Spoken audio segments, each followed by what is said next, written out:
And we are back, Chop Sesh Pod. As always, I got Alex Mackey co-hosting. How we doing, Alex? What's going on, Justin? It's good to be back in the studio here with you. Yes, very good to be back. We're going back to our roots here, NBA talk. Actually, I've had some news come by since our last podcast, which is pretty nice. This is typically the dog days of the NBA. Nothing really going on. We have the legend Russell Westbrook. He retires. We have the Lakers getting flipped, basically sold in almost a year. As well as the Christmas Day slate coming out. So we're going to cover those three topics and then also go into some segments that I'm really excited for. But first, man, Brody, Russell Westbrook, he's gone. Lot of big news. None as big as Russell Westbrook leaving the NBA after calling it quits after 18 years. I shed a tear personally. That's a guy who has always been, as of the last couple years, he's been in the media and for all the wrong reasons in terms of people, not appreciating his game. But I mean, let's call it first 14 years were something special. Yeah, I mean, to me, he stands out as just the ultimate competitor. Highlight basketball. If you had someone who didn't like NBA basketball and you needed to show them a player, bring him to a game. If Russell Westbrook is in his prime and you have the ability to show them prime Russell Westbrook, that's a fan for life. Yeah, well, I mean, one of the better athletes I think I've seen in my time, and I think you summed it up perfectly, a competitor and someone who wasn't afraid to show passion. And I feel like today's game, there's a lot of nonchalant, the aura gimmick, like, you're not trying to seem like you're going too hard. Some people say SGA does this, but Westbrook was just, once he was on that court, he was unapologetically him, and he was passionate, and it was honestly a breath of fresh air in a regular season that can get lost a lot of times, but it felt like Russ always brought it. Sneaky athlete of the United States of America. Whenever soccer comes around, the question is always, well, what if Russell Westbrook played soccer? Or if there was one NFL player one NBA player who could translate to NFL, Russell Westbrook was always thrown out there, which is honestly kind of interesting because it takes away from the skill he had as well. He's also a tremendous basketball player. He wasn't just an athlete. You don't get 10 assists per game for multiple seasons without having court vision on top of your athleticism. Yeah, he could hoop. I mean, a triple-double, average the whole season. It's not like he was... Yeah, it's not like he was just running into guys based off his muscle and his athleticism. He could finish, obviously above the rim, a high flyer. And, he developed a jump shot enough where people had to, guard him. A little later in his career, people might have sagged off. But he made a career 18 years of high-level basketball. And like I said earlier, it's a shame that it feels like a lot of his career is going to be masked over these last 3 years rather than the first 15. But you see it, coming out today, everybody thanking him and getting his respect. And not to quote Draymond here, someone who I'm not too much of a fan of, but it's true. Why does it take him retiring for him to get his flowers? Yeah, it's interesting. I wonder if a lot of the flack comes from he failed with the Lakers, with LeBron and that high-level team. But if you look at it, he should have never been put in that position to begin with. That was lay GM breaking up the championship they won in 2020 to get him. It's actually, was it even before the championship? Around that time when lay GM made the move. I'm going to look that up. But they overreacted to all of those super teams going on and brought him in to be like this ball-dominant player. It was really never going to work with LeBron. He never fit with LeBron, unfortunately, and as it seems like in the media, that relationship soured pretty quickly. So it's a shame that it didn't work. But man, if you're in 2015, right, and you say, hey, Russell, AD, and LeBron are going to be on the same team in 2020 or 2021 or 2019. I mean, you're signing that paycheck any day of the week. It's just a shame that some of these super teams just don't work out, whether it's injuries, fit, or anything along those lines. But Russell Westbrook, I mean, a legend, and one of the first players in my head where it's like, wow, you're getting old. This guy, it feels like you watched almost his entire career, and it's hitting me now that you're getting old. Like I didn't really catch Kobe's beginning. Like I didn't start watching basketball until 2011, 2012. So Kobe, Duncan, those guys have came and gone. Rest in peace, Kobe, obviously. But It feels like Russell, I've seen his whole career. Yeah. We grew up with him. We grew up with Russell Westbrook. I was right. He was a part of the Lakers after the championship. What's going to stand out to me about Russell Westbrook is not necessarily his Thunder highlights or maybe the Lakers debacle. It's two stints. The first being the Wizards stint. I don't know why, but when he was on the Wizards, they were on NBA TV every game. Every single time I had friends over and watched in the basement and we were chopping, the original Chop Sesh pod was in that basement. Russell Westbrook and Bradley Beal were leading the Wizards to a play-in record. That team had no business being there. He finished out with a triple-double that season. And I just felt like I was watching Russell Westbrook all the time. The second stint is when he was with the Nuggets. And you saw him really make a step, change his game a little bit, be more of a cutter, almost take some of the Christian Braun role when Braun was in and out of the lineup. There was a game that he swung where he got a few steals, he hit a few threes in game 6 of the second round, I believe. It was the peak Westbrook experience because he got into those positions because of his hustle. He was clutch, but then he also almost lost in the game 3 times because he turned it over or rushed a mid-range jump shot on the fast break. How will you remember some of the shortcomings of his game? I think it's just the full Russell effect. Those type of players that are passionate and always going to want to go, like you're going to end up with stuff like that where it's just, all right, you kind of hang your head, but it's like, if you're going to take the good of Russell Westbrook, like you sign up knowing that you might take the bad. And unfortunately, these last 3 years, his stint on Sacramento, I thought he was good in Denver. I thought they should have re-signed him. I think they lacked a lot of his heart and hustle this year, heading into the playoffs and whatnot. And they just don't really have a dog off the bench. You try to replace him with Hardaway, and that feels like fake tough. So I think they missed him a lot, and it's unfortunate. But how I remember Russ will always be a Oklahoma City legend. He is the epitome of OKC, and that's how I'll remember him. Yeah, I was looking back at some of the timeline of when Durant left. It seemed like we were ready to give Westbrook the MVP no matter what. Obviously, he capped it off with a triple-double season, which some people have come into question with the usage rate, Steven Adams letting him get rebounds. But man, was it cool to have him still on the Thunder when Durant went to the Warriors. I mean, that was just – you have the classic gif of him just like talking crap to KD. It was perfect, man. That was peak rivalry. Like it feels like we haven't really had one like that in quite a while. I mean, it almost feels like Denver and Minnesota are getting there, but it also feels like Denver's falling behind. So, and there's not really two superstars that really hate each other. That, whether it was performative or how they actually felt about each other, even if Durant ends up leaving or staying, like it felt like every time they played, there was some play or some moment where you're going to remember that. And it's like Westbrook blocking the KD jump shot from like behind or the side by the basket. Like that's forever ingrained in my mind. That counts as a block. Like that's not a crazy play. Like so it was probably regular season too. And that you'll always remember that block. So it's rivalries, and that's why I think a lot of the NBA needs this kind of stuff. Like, yes, they're all playing for millions of dollars, and it's hard to have a real passion of like, I hate this guy, when it's just like this is their job and they're collecting their check. But man, was that a ton of fun, and hopefully we get.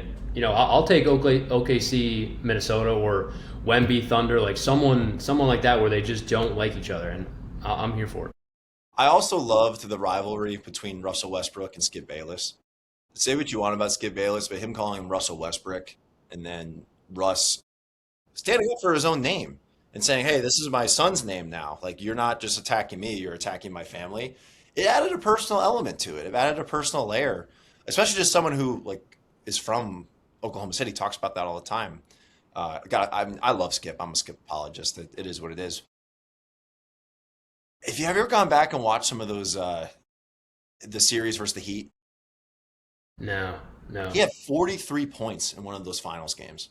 Yeah. He brought it, man. It was Harden who laid an egg. He always did. I mean, Harden's been laying a ton of eggs. that guy is. I mean, that doesn't shock me at all. Like Westbrook always brought it, no matter if it was a regular season game or whatnot. Like he was. I remember he was feared coming off that Denver bench.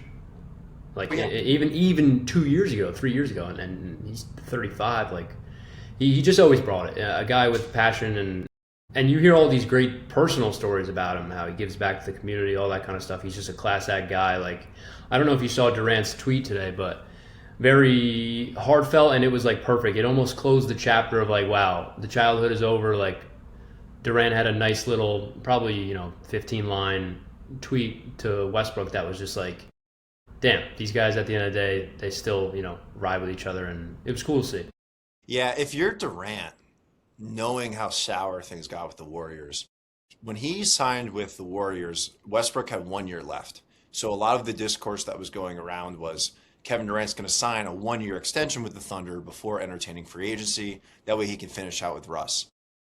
Granted, he won the finals MVPs. He won the championships with Curry. Most fans don't acknowledge them. If you're Kevin Durant, are you wishing you signed that 1 year extension to stay with Russ?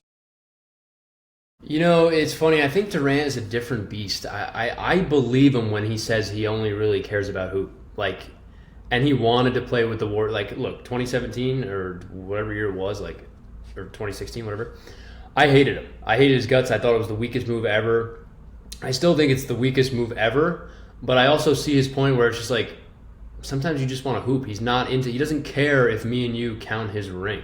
Like, that's not what he's there for. He was there to play. He seems to care with the way he responds to random people on Twitter, man. Yeah, I mean, that could be true, but that's also, I genuinely think he's just trolling people. Like, I don't think the bashing your teammates with the burner, whether that's true or not, that's never good, but I think he is just a hooper, and I don't think he tries to look back.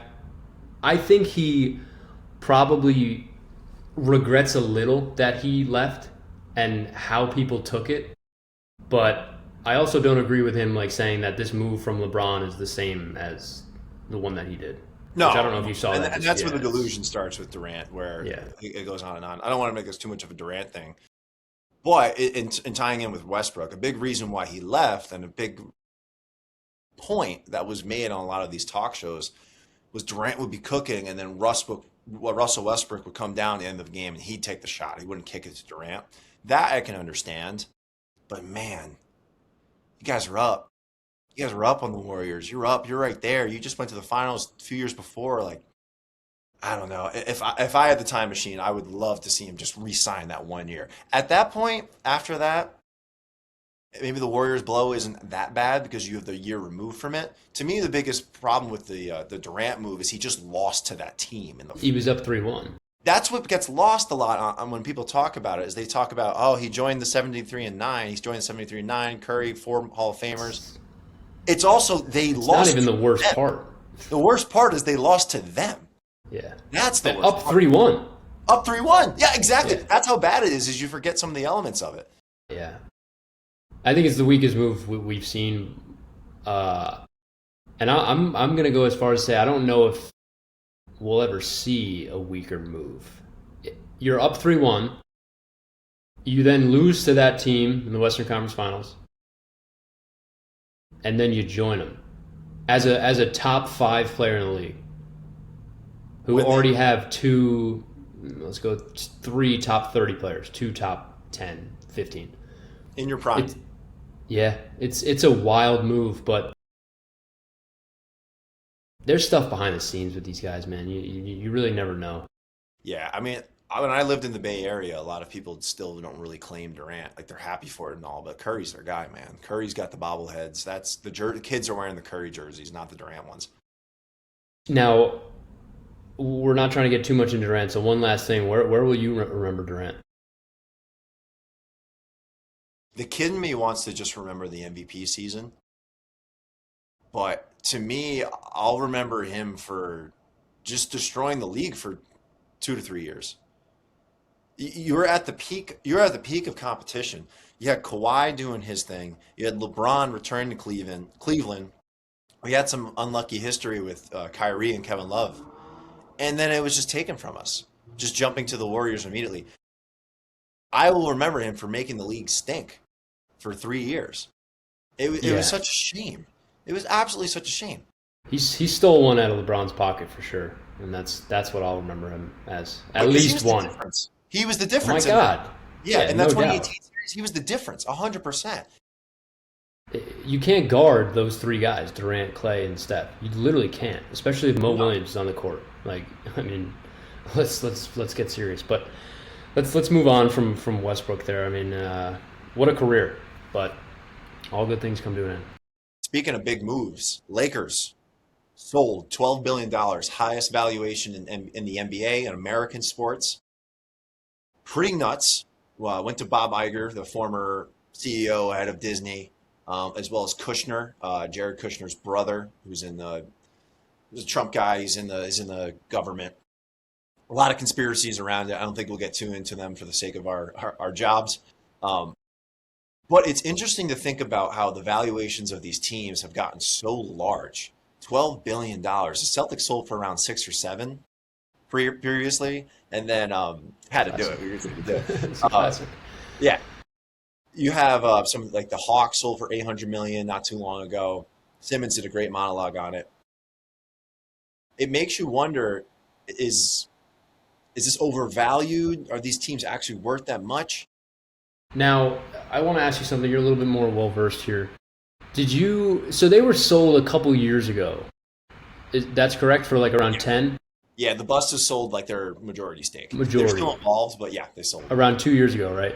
Yep, to owner of the Dodgers, Mark Winters. Yeah, and he's, okay, so $2 billion in about 2 years, it went up. Why? That's the million-dollar question. LeBron's not even there anymore, so you don't have that aspect to it. That's my point. It must just be the Luka effect. Well, there's a lot of conspiracies around it. I mean, one of the owners, Kushner, is facing some fraud. I saw that. Is in court for fraud. Now that he sold it, there's that government aspect. Maybe he gets a better deal. They drop it because they're doing favors for the administration.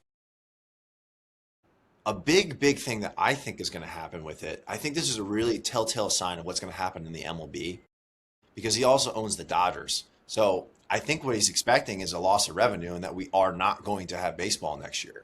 So this is a way to at least cover your bases with the loss of baseball revenue, especially the Dodgers, which make the most money in the whole sport. I was reading Forbes today, and it had the Yankees valued at $10 billion. So it'll go Lakers, Yankees. Are you surprised the Lakers are worth more than the Yankees?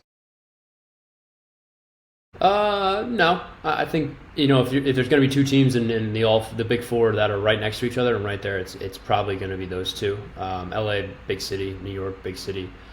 I think the Lakers have just always had a superstar. It feels like that.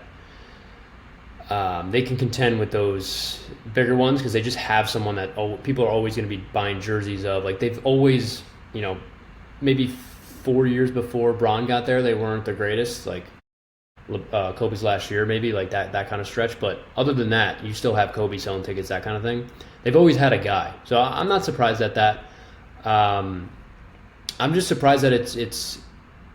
You don't see things like this sell that quickly in 2 years. No, you think that would have never, you give it 10 to 15 and then maybe, but 2 years leads me to believe that you might be right with the baseball and the fraud watch and all that kind of stuff. Yeah, I mean, you don't want it to be the case, but that's what a lot of this stuff is. Also, Kushner has a minority stake in the Heat. So what's that about? How is that allowed? Where's the conflict of interest? What's he building in there? Right. Simmons did a great monologue, which I highly recommend everyone to watch, even though we kind of rip from that pod quite often. But regardless, he talked a lot about how owners are no longer fans. Yeah. Iger's a Knicks fan. Kushner's got minority stake in the Heat. These other franchises, it's a lot of people just being like, well, this is the thing to do. I have all this money. You have these groups now, conglomerates, like Alex Rodriguez is not a Minnesota Timberwolves fan. He is now. He's not. He's not a Pekovic fan. He wasn't watching Pekovic back in the day. He wasn't watching Shabazz Muhammad lie about his age. It makes you worry a little bit about. Comment. Yeah. Are you worried at all about these huge finance bros essentially buying NBA teams? I mean, yeah, but what kind of person buys something and runs it into the ground? The Blazers guy is just trying to cut costs. He's not a fan, obviously, but who buys something and is I want to make this worse. I don't want to improve this.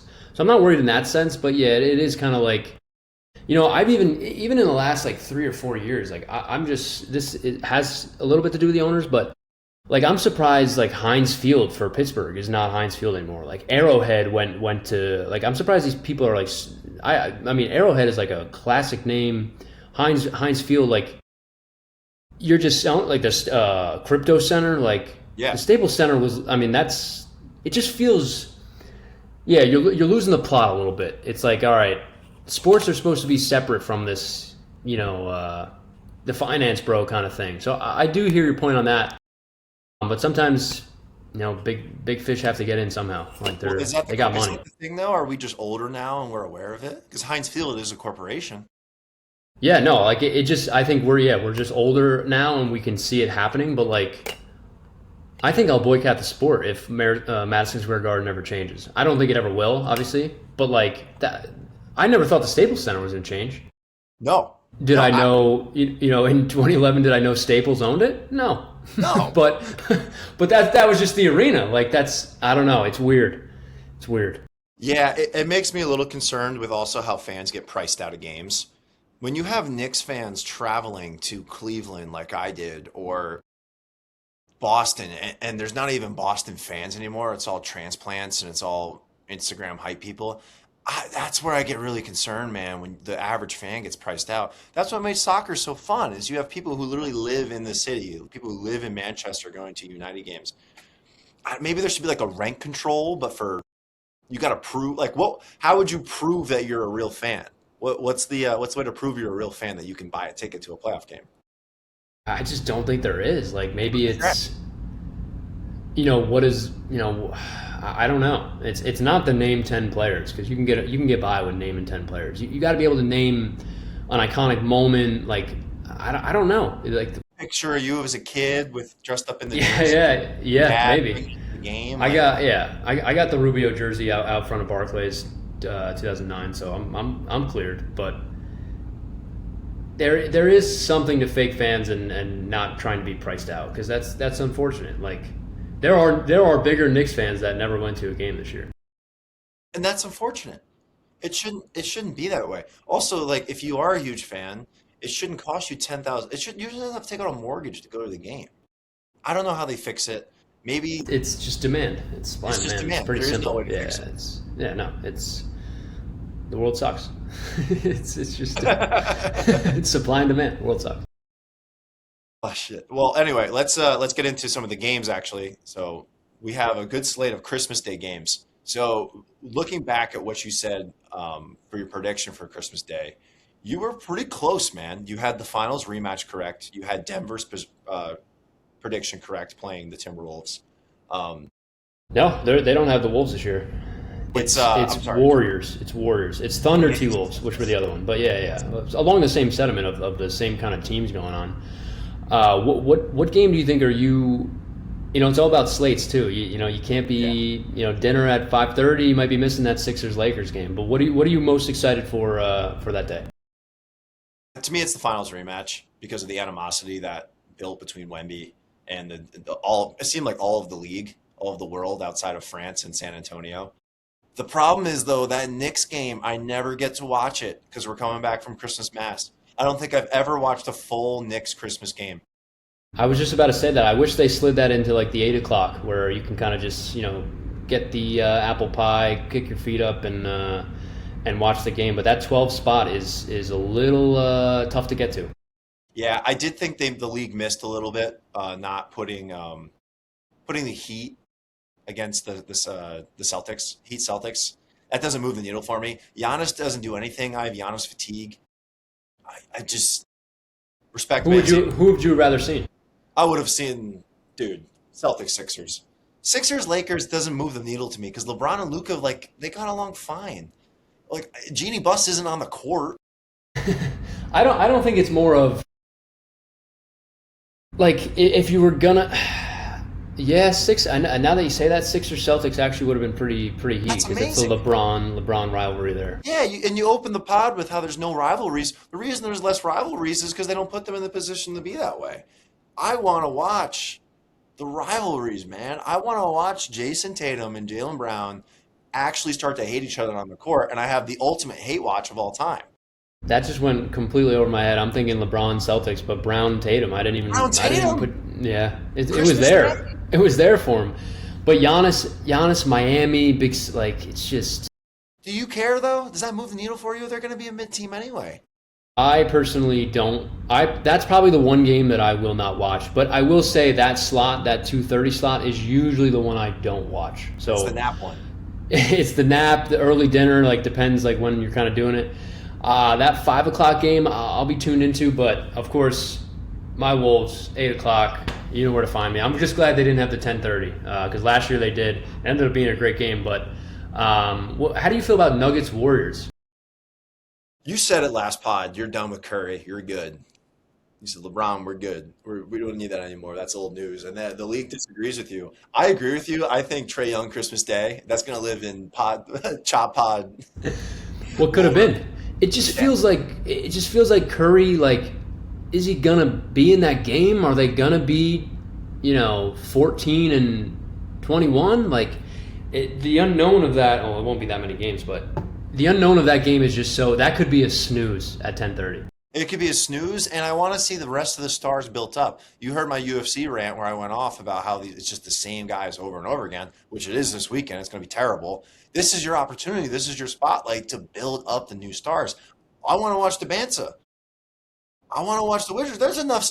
You got Trey, you got AD. There's enough there. You don't think there's enough there? Not yet. Devontae could be a bust. It could be a bust. It could be a bust, and that would be maybe he's there next year. If he's decent, maybe they're there next year. I don't think they have enough yet, and it's also like there's so much surrounding that. Like, is AD even going to be there? Because then you ship off AD, and it's like, all right, Trae Young, AJ Debonsa, and Bub Carrington. Like, I don't know. It could be sketchy next year when you have it solidified. Like, see if he's still there. But I agree. I don't have to see. This could be crazy too. I don't need to see Jokic. Whoa. Whoa. But that's Minnesota hate. That's Minnesota hate. But if it was, you don't need to see Jokic? Come on, man. I might be the same way you're Giannis fatigued. I might be Jokic fatigued. Could be. And maybe I'm coming off as a Jokic hater, which I will be the front of the line for. But I think he's a great player. I just, obviously Minnesota rivalry there. But Warriors Nuggets, like, what if they're both mid? Yeah. And there's a high chance of that, especially in the West. There's a very high chance of it. LaMelo on Christmas Day is going to be cinema. That game is must see TV. Like, actually, like There's no surprise that's in the 8 o'clock spot. No surprise. Yeah. Do you think if LaMelo was still on the Hornets, Charlotte would have gotten a Christmas Day game? No, right? No, it would have been way. awesome though. They're actually the only team that's never gotten it. I'm a little bit on Charlotte Twitter a little bit, and that question's been posed, and they were like, even some of the Harders fans were like, nah, we wouldn't have got it. Like, they're not there yet. But I mean, Ant LaMelo Christmas Day, Anta Claus, like, I'll be there. I will be there no matter what. Anta Claus, perfect. All right, we hit the big three. It's time for some segments. We have our debut of Make the Case. So here's how this is going to work. I'm going to say, Alex, make the case for blank. And no matter your actual opinion on it, you have to make the case for that take, okay? Do you want to go first, or you want to hit me with one? I'll go first. I will say I'm not a good liar, so you might be able to see through my poker face here if it's a case that I don't really want to make. All right, Alex, make the case. Make the case for why LeBron in Philadelphia will not work this year. That's a good one, and I can play both sides of this one, but the reason why they won't work is there's just too many mouths to feed. There's too many ball-dominant players. I think they're lacking a little bit of shooting in that starting lineup, and I think a big question mark is Joel Embiid's health. I think it's fairly certain that it might not work out this year, but they could iron out the kinks and make it work next year. But I don't. Truthfully, it would be awesome to see them win, but there's too many mouths to feed, and there's not enough shooting around LeBron. Okay, I guess we can add a aspect to this. If I actually believe you or not, I believe you. I believe that you don't think it's going to work. What's your opinion? I I don't think they win the championship this year. I think their window is next year. Like I think next year, believe it or not, when LeBron's 43, they have a chance at winning the championship. I don't think it's this year. I feel like will it work or not is subjective. I think they are a top 5 seed. And if they don't get to the Eastern Conference Finals, it is a failed year and will not and did not work. So that's my parameters for that, and I'm sticking to that. But I could see it not working. I totally could. I think it will, but I could 100% see it not working. The more time I have, the more I think it's going to work. I think LeBron's just smart enough to make it work, and I think Maxey and Edgecombe, when those old guys are not going well, or they need to take the breaks on the back-to-backs, or if they got a really hard playoff series, the fact that you have these proven young guys, especially Maxey, who averaged 30 points per game last year, the fact that you have that energy off rip, they're going to be okay. I think they're going to be very good. Okay. Next one for you, Alex. Make the case. I was going to throw one your way, but if you're ready to roll, you're rolling, man. I'm going to hit you with another one. All right. Make the case for why the Knicks will disappoint this year. It's just a championship hangover. I think a lot of teams experience it. I mean, I think we've seen it the last 5 years where, oh my God, the Celtics are a super team. They're not going to lose again. Oh my God, Denver's a super team. They're not going to lose again. Last year, the Thunder, no way they lose again. It's just so hard to dodge injuries, and it's so hard to dodge the lack of injuries. Like it's so hard based on who you're playing. It's just very hard to repeat in a league that I feel like has parity as of late. So and it clearly has 7 of the last 8. I think they struck genie in a bottle. I think it's time that they got their one, and this is going to turn. They should have lost 4-1 in the finals. So I think they will disappoint. I think they will disappoint this year. I know you actually believe that one. I don't want to believe you, but I kind of do. More so with Brunson. He got hurt a lot. I mean, we almost thought he tore his ACL in what was it, game 1, right off rip? Yeah. Yep. I'm a little worried about his durability. I'm curious to see how they're going to load manage it. If they are at all. They don't have Tibbs as the coach anymore. It's hard to repeat, man, especially in this type of league. Okay, your turn. Hit me with one. I'm going to stay on a near topic. So let's flash forward a year. The Knicks make the Eastern Conference Finals but do not win. Cat is coming up on a extension. Do you re-sign Cat for what would likely be a lot of money? Do the Knicks re-sign Cat, or do they let him walk? Good one. That's a good one. Well, Steve, that's a good one. Dolan has come out and said you'd have to be crazy to go into the second apron. It would depend on how Cat finishes that series, because Cat has some really bad playoff moments. I mean, he was basically fouled out in the clincher. Yeah. I'm going to say no, they don't re-sign him, because if they don't win, it means Cat didn't play well. And when Cat doesn't play well in the playoffs, it's bad. I think people will overreact and they won't re-sign him. Yeah, he's the scapegoat there. I believe you because he has been the scapegoat nearly all of his career, and it would be a shame, for him to walk back over to the Wolves. But can't say I'm biased on what I want there. But I got one for you that's kind of, we've spoken about this a little bit. Make the case that Anthony Davis stays with the Wizards, and they're actually a good team. And by good, I mean positive record and a top 7 seed. This one I'm happy to do. Trae Young plays really, really well when he has a rim runner and someone who has a sense of gravity. He turned John Collins. He has made John Collins get like 5 more contracts. Everyone looks back at that year. Kevin Huerter got paid from Trae Young. Trae Young's incredibly underrated. His passing, the defense is hit or miss, but I mean, look at Luka. He doesn't play defense either. I think Trae Young in a new environment will actually vault them into a more legitimacy. And AD, the Mavs doctors, how good are they, right? Let him go. Luka had to bring in his own people. AD is out of that. I can tell you this. Is this the first time? Is this the most competent franchise that AD has been with? that's a shot at the Lakers pretty hard. Well, you got Pelicans, Hornets, not competent. Yeah. Lakers, not. We've gone over this many times. If it wasn't for LeBron and Luka lucking into there, the Pelinka moves, also new ownership, and then Yeah. you get the Mavs. Are the Wizards the most confident team that Anthony Davis has played for? There's an argument. That's the argument. That's the case I'm making. I'm making the case, man. Wizards That's are here to stay. The Wizards that's are a that's a that's a new case. I didn't even think about that. But the way you put it, how competent could they really be if, for what feels like decades, they've just been underwhelming. Yeah, I don't.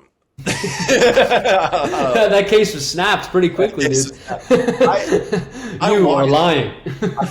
I want it to be. I want it to be true. I want them to be good. I think AJ is going to be legit. I think he's going to be legit. He has the NBA body. I was worried he was a little too skinny in college, but when I watched him play in the summer league, he'll play in the league. Maybe he won't be a franchise guy. I don't know if he'll be an Ant, but I think he'll be somewhere. He'll be better than a Wiggins. And if you're better than a Wiggins, that's pretty good. That's pretty Yeah, darn good. yeah. A lot of people would take Wiggins' career, ended up with a ring and maybe more, but I see what you're saying there. He definitely has that body where it's just like that guy's NBA. That guy's NBA. Yeah. Okay, my turn to hit you one. Mackey, make the case for Anthony Edwards' MVP run this coming season. 2 hour long episode.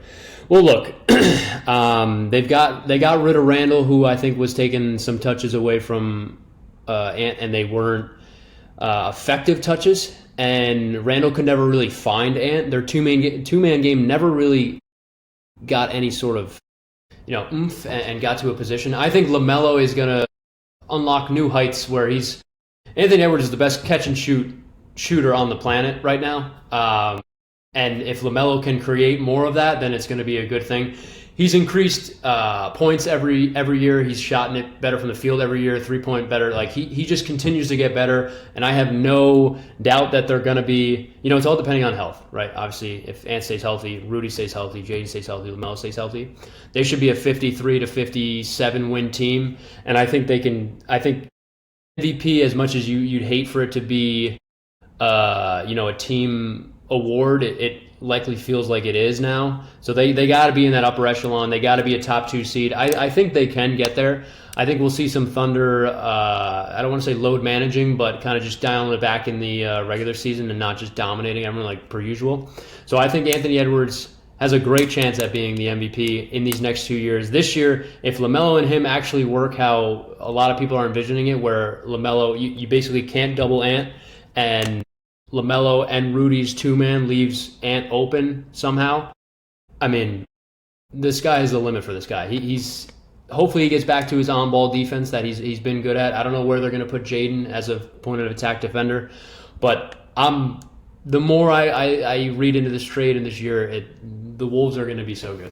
Damn, I just called an ISO for you with that make the case. You said clear out. I am making the case that Anthony Edwards is going to be the MVP. Do you actually believe he can win MVP this year? Yes, I think he can. I think it'll. I will say, I think he can win it this year. I think his best shot is probably next year. Why is that? I think this year it's going to take a little time. Any big move you make is going to take a little big time, like to gel. And I think LaMelo is a huge move. Like it happened with Cat and the Randall. It took a little bit. Like it took a couple months for him and Randall to get situated. The Rudy thing, it took a couple months for Minnesota to get situated. So I think if they can get over 53 wins, which is a tall task, I think he'll win it. But if they are 46 wins, but they're still good enough to get that 5-6 seed, like that's fine. And I think it's just not going to click right away, especially with two quote unquote superstars. There's gonna be a little bit of a learning curve, and I think next year everything kind of flattens out. They actually will have maybe a power forward, and the full team will be complete, and it's his year. It's his go year. I'm going to zag on you. I'm going to say his best chance to win is this year because I think this is the last year before Wemby's going to be putting up just absurd numbers. I think this is the opportunity for it. But I don't hate that. It also is his basically if he gets NBA All Pro this year, he gets the Supermax. So he's going for it this year because he missed it last year. So he needs to get it this year in order to get it. So if he's going to put up 36 and 5, this would be a good year to do it. yeah, exactly. Okay, what do you got for me? You got another one? Let's see what I can come off the bat here. All right, I got this one. We've talked about these guys a little bit. They're flying under the radar. Make the case that the Pacers will not fall off, or excuse me, return to a top 4 seed. Make the case that they will. Make the case that the Pacers will become a 4 seed and return to their glory. Yeah, I mean, well, if you look at Halliburton, this is a guy who did not rush his recovery back. You look at Tatum, he instantly got hurt again in the playoffs.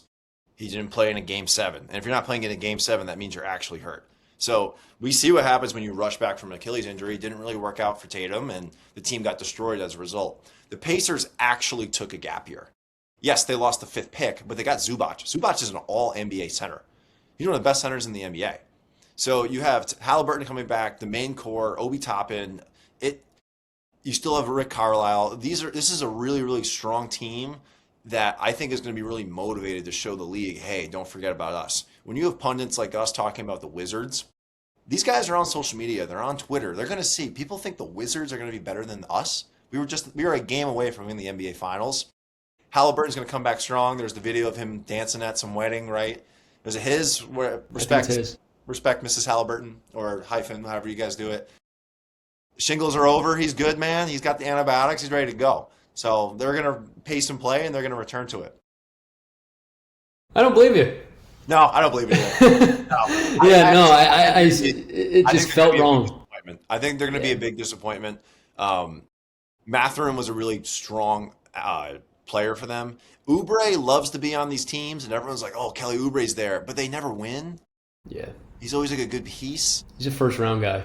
Yeah, he's a first-round guy. I want the Pacers to be good.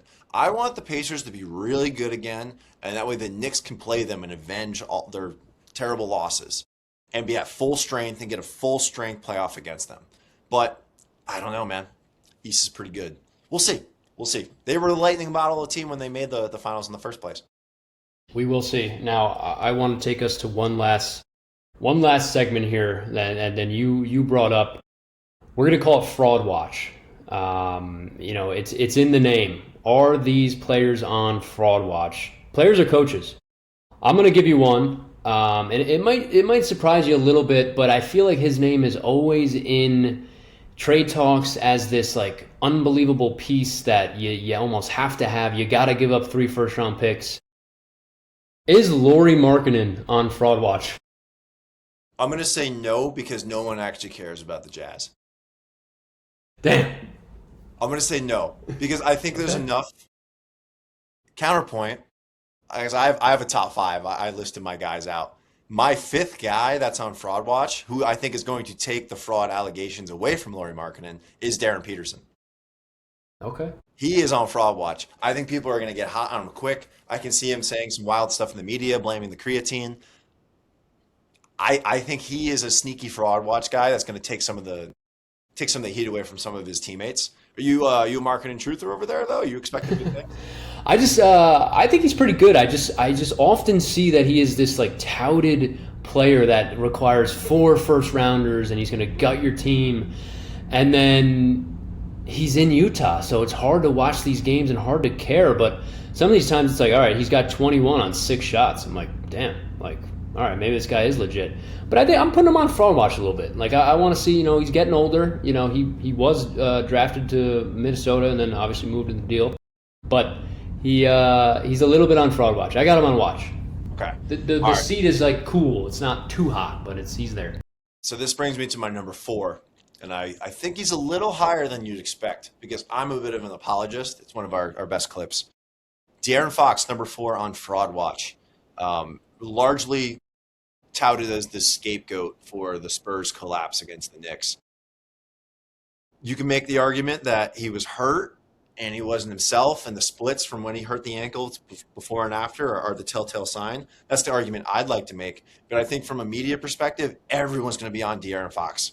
Everyone's going to be saying, Mitch Johnson, you should start Harper over him. If they jump out to a mediocre start and they're only like 6th in the West, 5th in the West by Christmas, people are going to be asking for Mitch Johnson's head or for Harper to be in the starting lineup. Yeah, I think I'm gonna look at those as 2 mutually exclusive things. I think he's on a little bit of Fraud Watch. I think he was hurt as well. him being on fraud watch and Dylan Harper being a better player than him, I think those are two different things. I think Dylan Harper should probably start, is a better player than him, or will be rather. But I don't think Fox is on fraud watch. I think he needs to play well this year because the trumpets are loud. They were loud and proud saying that he was bad. He killed his ankle in Game 4 against Minnesota. Like he almost didn't play Game 5. So I'm apologist too. He was hurt. Let's give him a little bit. He used to be a high flyer, man. Like and he wasn't doing much of that. He laid it in when OG blocked it. Back in the day, that's a yam. So we'll see if that ankle actually holds true. But I think Harper is still probably should start. And Mitch Johnson, he's not my favorite. So I'll leave him alone for now. Okay, so he's not on your fraud watch. Who's next on your fraud watch?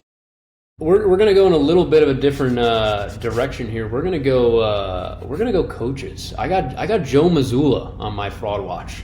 All right, I'm here for this. Go for it. It seems like it's easy when you have two superstars in a pretty good team. I thought what he did last year and obviously Tatum was injured for most of the year, and that Game 7 you kind of just throw together what you have. But it's just something about him that it just looks like it feels like a lot of the time he's just playing 2K, and he's just rolling stuff out there and hoping talent gets him as far as he can.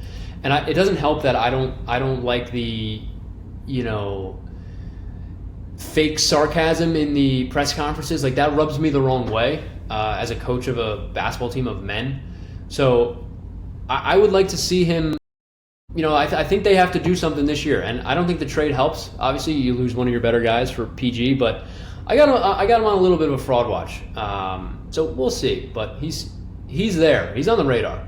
For me. Yeah, Celtics are projected to finish second in the East. So, I don't know. He might be protected from his performance with just Brown. What's going to determine if Mazzulla is a fraud is how Brown does with the 76ers. If he doesn't fit in seamlessly, then it's like, oh, Mazzulla, he knew what he was doing. It's a good one. I did not have Mazzulla on my list, but I welcome it. Similar to you. Number 3 on my fraud watch list, similar to you, I have a little bit of a different direction. Someone that I don't think you would expect me to put on there. Any guesses? It seems like you hate Giannis, so maybe Giannis? No. We've already said Giannis is a fraud. I saved him there. I hate to do it. I think Con Knipple might be on fraud watch this year. Reason being, he's just a baby. Last year, he was the media darling. The media almost got him the Rookie of the Year over Cooper Flagg. He was on multiple podcasts. People loved him. Bill Simmons drove him home in his car. I don't know if you saw that story. The Hornets were this feel-good story. Everyone was picking them to make a sneaky run. Con has a really bad playing game. Maybe the back was hurt, maybe it wasn't. Grayson Allen's coming in. Shots are going to be taken away. Naz Reid's going to be taking some of those threes. LaMelo's not there anymore. They're going to be putting all this pressure on Con. I think what's going to happen, they're not going to play well. They're going to come off to a really bad start. They're going to put a lot of pressure on Con. Con's not going to be this extra cog in the wheel. And they're going to be like, hey, Rookie of the Year, step up and get us back to where we should be. But they don't have LaMelo anymore. Yeah, I think I don't hate that. I think he was definitely a benefit of LaMelo. But I believe he's earned the right as a rookie, a good rookie, that maybe if he plays bad this year, then he's on fraud watch. I think he got him on fraud watch too early, man. I think he's coming off a good year. It's hard to be on fraud watch after a good year. That's a good point. Maybe I'm being preemptive because I want to be protective of him. You might be right. You might be seeing this way earlier than most, but I just he's coming off a good year. How could you be on fraud watch? I don't know, man. I can see the expectations around Christmas time changing and people starting to ask some serious questions. I agree with that because I love his game. I loved him in college. So I agree. He's got some game. I think LaMelo turned his game to a different notch, but I don't have him on fraud watch. I can't. There's the argument though. Was LaMelo icing him out at times with all those step back threes? What if Con's like 27 a game next year? Dude, that would be nuts. I mean, now you're arguing the other side of the coin. You're arguing. So how's he on fraud watch? See, I love him so much. I'm talking myself into it. You just don't All want right. him to be on Fraud Watch. Yeah, maybe that's what it is. Okay, what do you got next? Who do you got? I got to think about this one. I mean, I only came with those two prepared, but let me deep dive into some of these teams.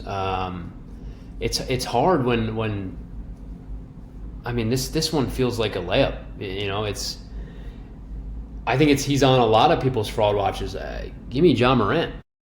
Yep, I had him. I had him as well. He Yeah. was.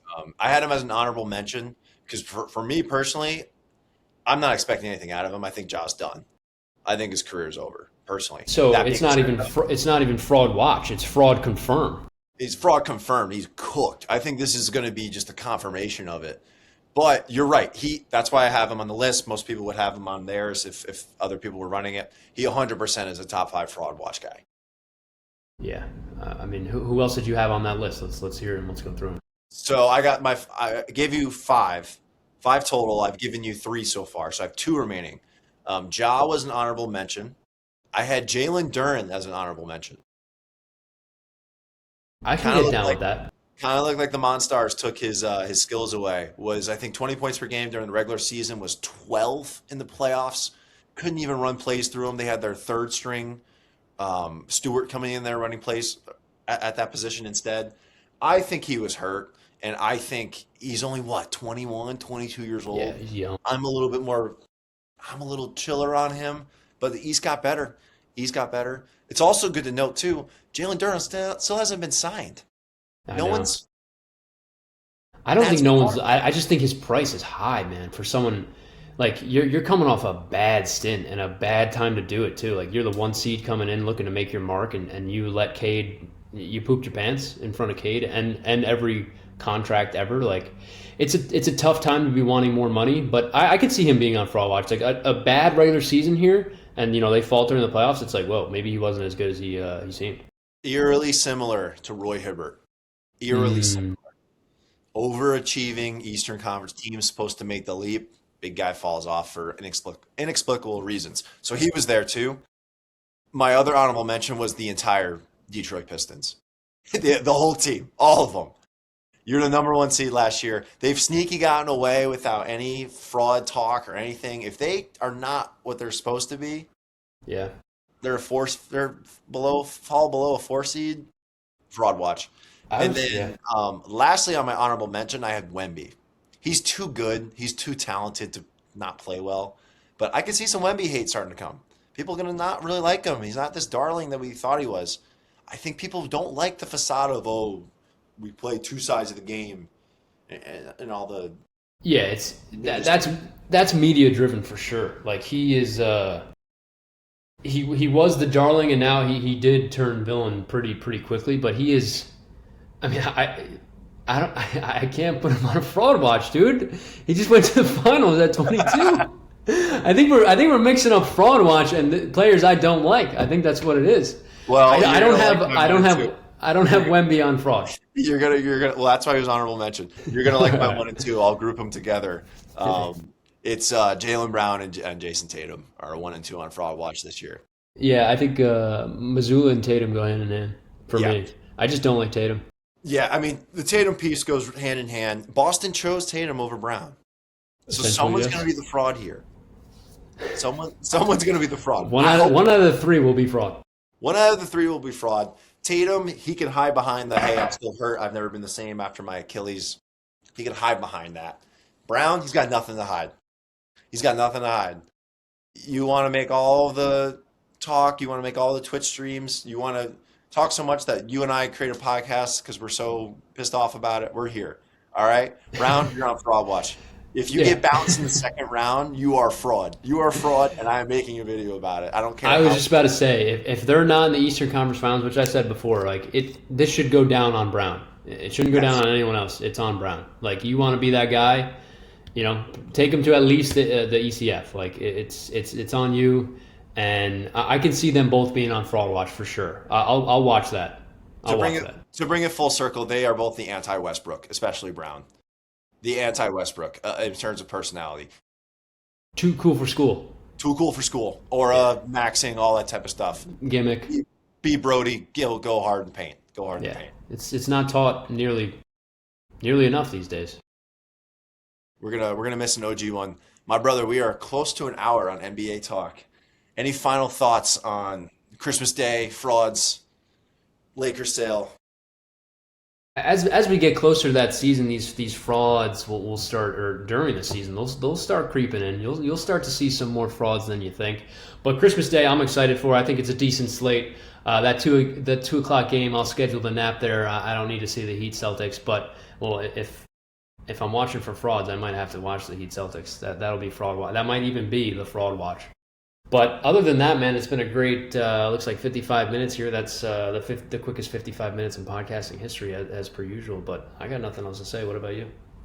No, man, I'm interested. This just makes me excited and makes me want to fast forward through football just so we can get to the NBA. So I'll definitely be buying League Pass this year once again and lock it in. But yeah, we'll have some more topics for you all. As always, you'll get NBA stuff from Alex and I, but we got some more baseball guests coming in. Maybe a few pop culture stuff. I know we dropped some Odyssey clips. They're out there, and yeah, we got some interesting guests coming up. So I'm excited to share it with you all. So Chop Sesh Pod, appreciate you. Thanks for listening if you got to here, and we'll see you the next time. Absolutely. Take care, y'all.